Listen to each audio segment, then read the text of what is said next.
आम्हाला त्यांचा फोन 7:30ला आला संध्याकाळी मॅडमनी झाला कारण मी केला तर एकच विचारायचं असतं की यायचं असं बोललं पाहिजे त्याच्यात फक्त मन चेंज केलं की तुम्हाला काही चेंज करायचं. आळंदा या गावात काही मोहोळ नावाच्या एका व्यक्तीनं बुद्ध विहाराच्या जवळ अतिक्रमण केलं, त्यामुळे संपूर्ण वातावरण त्या गावातलं दूषित होण्याचं काम या ठिकाणी चालू आहे. आज आळंदा या गावातील सर्व बौद्ध उपासक आणि उपासिकाच्या वतीनं एक दिवसीय धरणे आंदोलन जोपर्यंत ते जागा अतिक्रमण त्या ठिकाणी हटत नाही तोपर्यंत उपोषण करण्याचा त्या ठिकाणी निर्णय गावातील सर्व उपासक उपासिकांनी घेतला.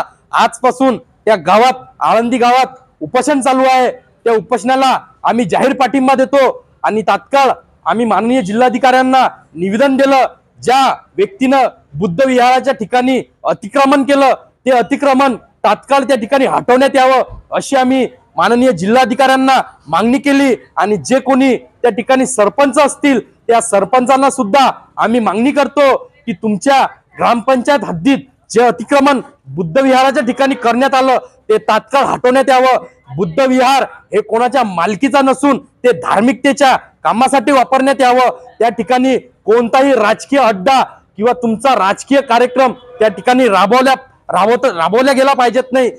बुद्ध विहार हे फक्त धार्मिकतेचं केंद्र असलं पाहिजे आणि बुद्ध विहारावर जरी कोणी सामान्य व्यक्ती त्या ठिकाणी अतिक्रमण करत असेल तर ते आम्ही खपून घेतल्या जात नाही. त्या ठिकाणी फक्त आणि फक्त भिक्षू संघाचा निवास असला पाहिजे.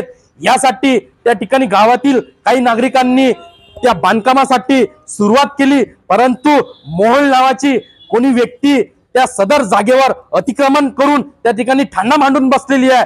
त्या व्यक्तीला तात्काळ गुन्हे दाखल करून त्या व्यक्तीला त्या ठिकाणून हटवलं पाहिजे अशी आम्ही मागणी करतो. अन्यथा आज आळंदीत उपोषण केलं, उद्या या जिल्हाधिकारी कार्यालयावर आम्ही मोर्चा घेऊन आल्याशिवाय राहणार नाही. याचा नंतर उत्तर या जिल्हाधिकाऱ्याला द्यावं लागेल हे आम्ही या माध्यमातून मागणी करतो. अन्यथा या ठिकाणी मोठे दुर्घटना सुद्धा घडू शकते आणि तात्काळ बार्शीटाकली पोलीस कर्मचाऱ्यांनी ठाणेदारांनी या ठिकाणी दखल घेऊन सदर व्यक्तीवर गुन्हा दाखल करावे अशी आम्ही मागणी करतो. अन्यथा याचा परिणाम वाईट झाल्याशिवाय राहणार नाही हा इशारा देतो. जय भीम.